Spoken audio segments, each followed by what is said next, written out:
Hello there, genuine souls. So you're here because you've been very randomly ignored or ghosted by your steady, whom you perceive to be like your twin soul, and you're wondering if they could have the condition romantic narcissistic disorder. Now, on the most part, this condition is run from the person's subconscious mind. But in regards to the manipulation and the traits that they have, I believe quite a lot of it is actually conscious.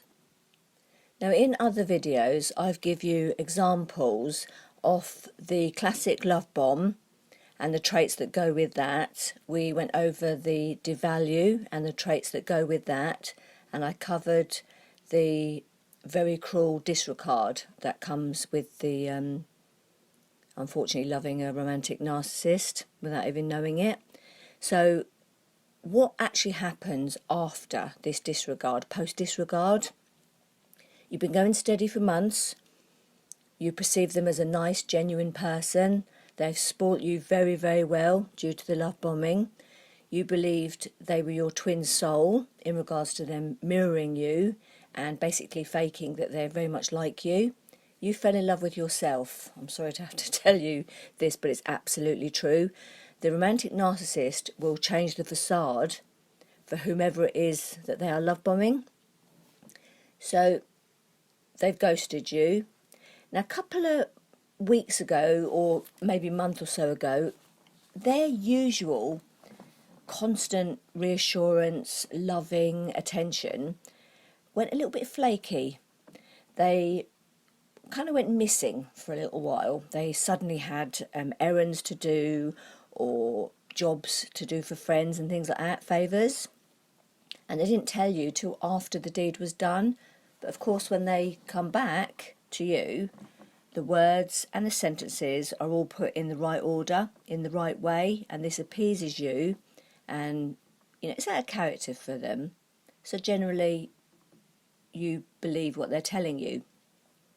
Romantic narcissists are master liars. They actually are. They can really tell the most outrageous lies imaginable. It is absolutely honestly heartbreaking. So, yeah, you had that little flaky part, and that was due to the devaluation, that kind of stage. And maybe a couple of times they were snappish, not their usual sweet self. Now, you've only been going out, I say only, you've been going out together for about 8 months, but you see them about 3 times a week. So in that regard, it's quite simple for them to keep their charming, superficial mask in place. Once you get to really, really getting to know them, involving more days together, the mask begins to slip. So anyway, they've been ignoring you. You cannot fathom why. You've not had a row, you've not had a ruck, you've had no disagreement. It's not like, there's a reason. Like in a normal breakup, you maybe start to notice things are really, really bad. You start disagreeing, you bicker, they get on your nerves. It kind of goes like that. But in a romantic narcissistic disregard, as far as the genuine soul victim is concerned, the relationship is actually evolving very well.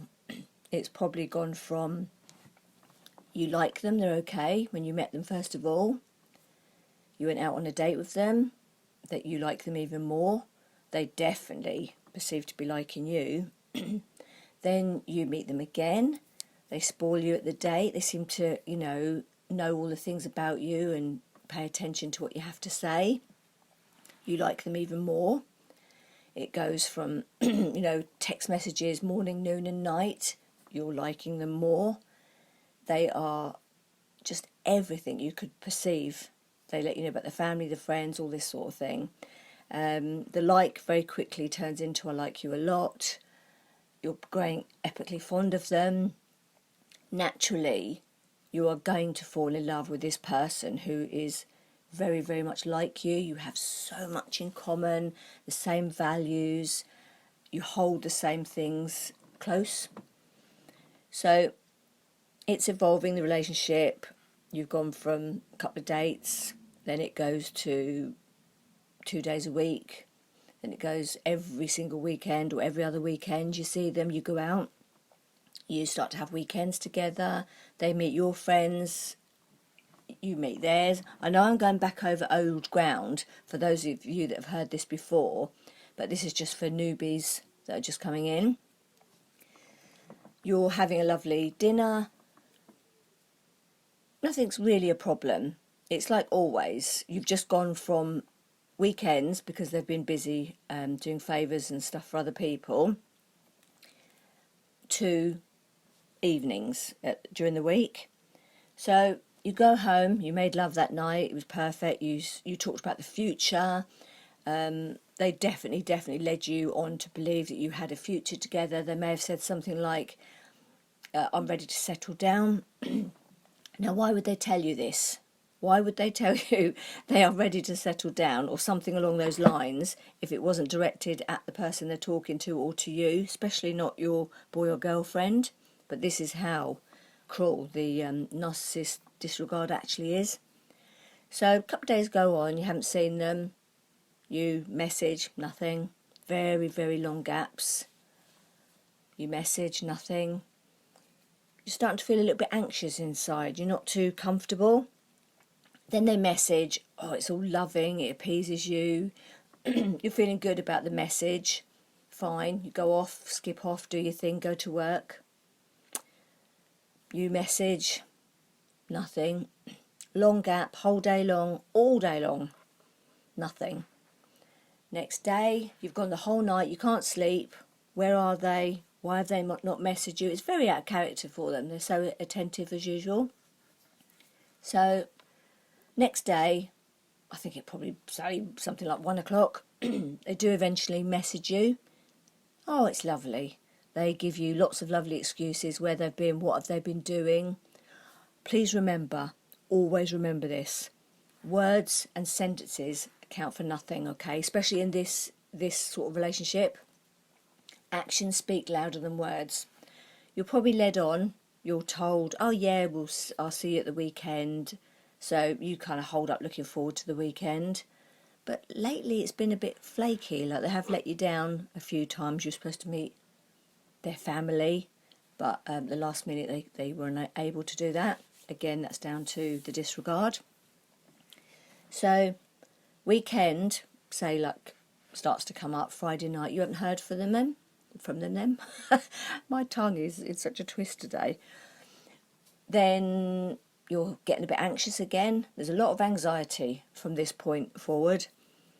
You message, you hear absolutely nothing. Saturday morning, you've got this like gut-wrenching feeling that it's not going to happen.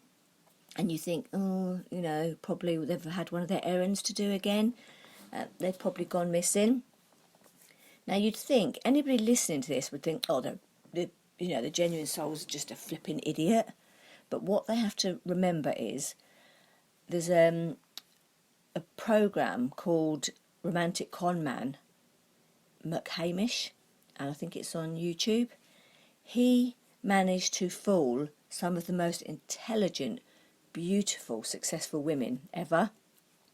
It's that superficial charm and that initial, they say, when you first meet somebody, it's what counts.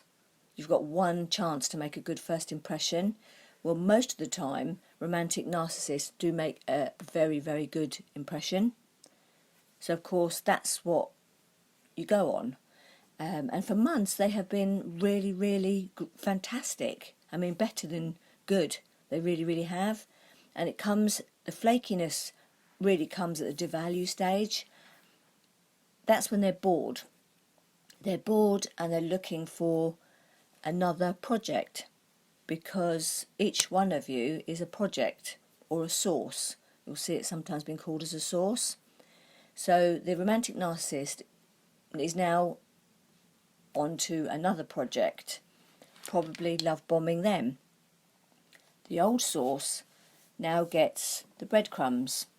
They've been devalued and they've been disregarded, and now collected. There will never be closure from this. The narcissist will never give you closure. They've put you on a shelf, and that's where you'll remain till they want to take you off and verbally have a little play, because very rare will you see them physically again.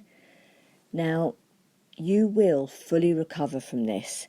Why it's so hard is because you're high on love. You have fallen in love. Your body is seeped in serotonin and oxytocin and all these love hormones. It takes a while for those love hormones to leave the body. To not then have the person that you've fallen in love with, not to have them there, is basically you're grieving. You will be grieving and mourning for this loss of this person. You might get them on the end of the phone from time to time, but physically you won't get that bonding. That won't be there anymore. You will get through this, because what generally happens is the romantic narcissist just goes around and around the same mountain again and again. Failed relationships. Their friends and family have noticed that they get vague at times and their relationships, come and go. And they've noticed that it seems to be that every single solitary one of their boy or girlfriend seems to leave them. That's always the story that they'll tell. They're always the victim. And unfortunately, the friends and family of that person probably won't really work out the damage that they've done to each one of their projects.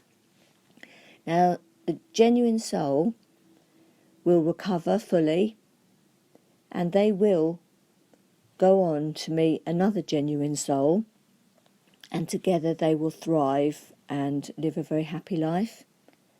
The narcissist will continue to create the thing that they fear the most. They need to feel loved and adorned, and that's another theory to why they keep having new projects in and out of their lives. They love that initial love bombing adored stage.